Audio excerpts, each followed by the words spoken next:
Well, hello everyone. It's me, Rebecca, the Booknester, and once again I am beginning an adventure, and my adventure this time is going to be with Peter Pan. I'm hoping to do this in a series of a couple different episodes because I'm really hoping to get a lot done in this book.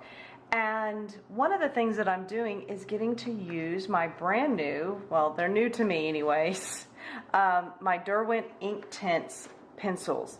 And I have been really enjoy using them. There's been a couple little quirks about them that I've kind of noticed, but overall I think they're fantastic and they're exactly what I was hoping they would be. So I did go ahead about probably 3 weeks ago and ordered the full 72 set. And the first thing that I did was swatch, oh sorry that was really loud, swatch them. And the thing I think you've heard over and over, and I have to completely agree, is that if you do not swatch your Derwent Inktense, you will have no real clue about the color you're putting down.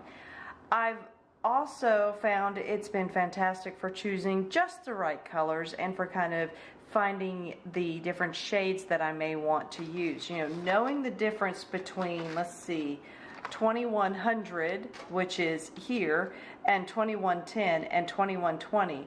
Those are all very different grays, you know, but when you see them in the tray here, let me see if I can find them. See, so I said 2100. Oop. All right, I should be able to find them easily. Oh, there should be. All right, so 2100, which is that one, and then we've got 2010, and then we've got 2020. So if you look at the tips of those right there, there is no way you can tell the difference. And to be honest, the back end of them is not going to be much help either. But when you swatch them, and you can see that this has a blue tinge to it. This one has more of a greenish gray look to it. And this one over here almost has a slight purple to it.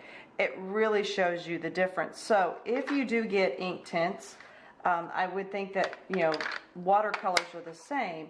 I really would encourage you to go ahead, take the time. And this took me multiple days to do. But don't skip on it, because it's also a great activity to do to become familiar with your pencils and learning what the difference of really putting down a lot of color, what it does to that lighter color. I even did some playing over here of putting down a blue and then putting the white, because there is a white one in here as well, over it, and seeing that it really did change the color. So, but I also know that to get these darker colors here, that's some heavy pressure that I put down. So the bottom part is the darkest to the lightest, and then I did this oval up at the top as well. But I did really enjoy doing it. But what I did after that, so that I can save this, is, and you can tell by it's shiny, I actually cut it in half, and then I went ahead and laminated it, and it now fits perfectly inside my actual Derwent Inktense tin, which I'm pretty sure they'll be, my Derwents will be staying in for a while. And now they're all nice and together, and I always have my swatch with me. So that's what I did. Now, on to the fun part. So, Peter Pan by Fabiana and Attanasio. I don't know if I'm saying that at all right. I think I'm flying by the seat of my pants here. The illustrator has done tons of other books. So there's Alice in Wonderland, Snow White, Pinocchio, I believe there's a Wizard of Oz. I mean, it just keeps going, a Beauty and the Beast. I really like these drawings, and to be honest, I'm really thinking of getting all the other books. So far I have Alice in Wonderland, but I didn't want to get the books until I really played in with the paper, because when I opened it, the paper felt a little different, a little strange. It's a good thickness, which I like, but it was fairly smooth. I just wasn't sure what was going to work in it, and I wanted some intense colors. So once I got my Derwent Inktense, I then immediately started playing, and I used this back page as a tester page. Nothing bled through with the Inktense, even with the water. And one of the things I like about the Inktense is I don't have to use a lot of water. You know, I use the pencil first, and then I can use the water. Everything gets moved around. And then I went in, and now I'm using my Faber-Castell pencils as the highlights. And I found they work really well in this book with the Inktense. So, as you can tell, I've been working on my different recipes. So, well, actually, here we go. This is little Peter's recipe. It tells me how to do his pants. It tells me the colors to use in his hair. Again, I think these recipes are vitally important when you're doing a book where there's a key character that is consistent throughout the book.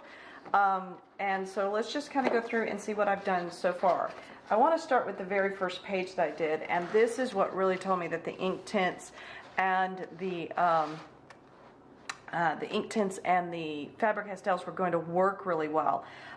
Beautiful, beautiful colors I was able to get, and then go back over with some of my Faber-Castells, and I liked how they worked together. So this was the first page that I kind of experimented with.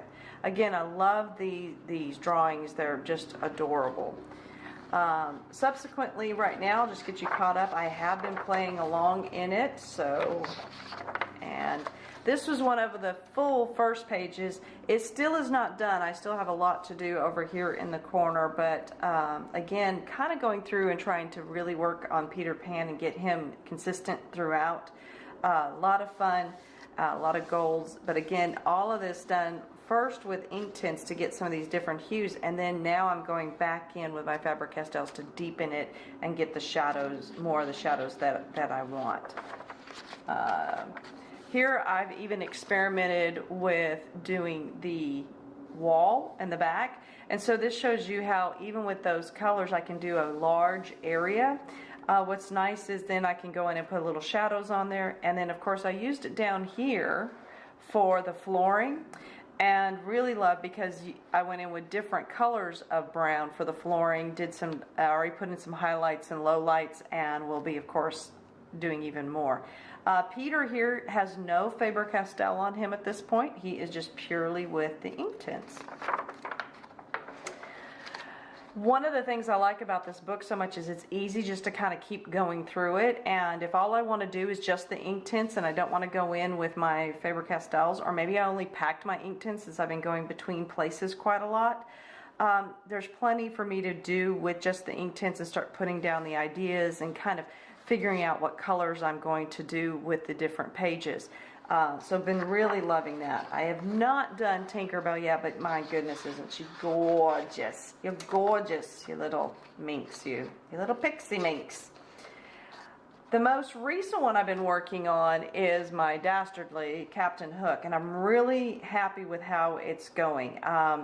So I did film some portions of doing this, and I will film some other ones. I want to really show you how I'm doing the hair, so I've left this completely blank except for that has had Derwent Inktense on it.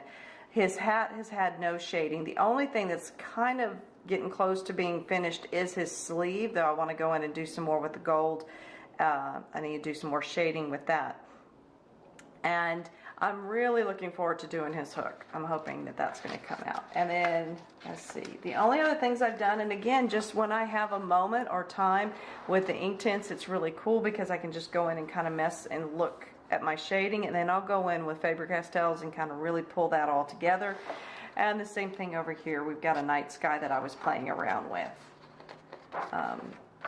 So far, all I've done here is just started with his hair. And again, this is the Inktense without it being activated at this point. So you can see there's some blues and there's some dark blacks and grays that are going on. And I think that is all that I've done in the book so far. So what I'm hoping to do, the next adventure that we're on, is kind of working on Hook. So I'm going to try to introduce the steps, particularly for his beard and mustache, and then finishing out his coat with the red.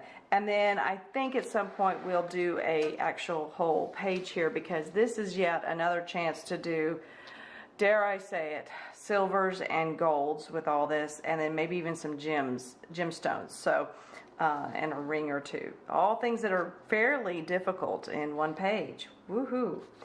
So that is the beginning of Peter Pan. Like I said, I'm going to be doing a couple different episodes showing some of the different colorings that I'm doing in this book. There's not a lot from this artist out there that people are doing and putting up on YouTube, and I think she's amazing. And I think we've all bought these books and bought quite a few of them. And like I said, there's a couple more I'm even thinking I would really like to get, especially before I can no longer get them.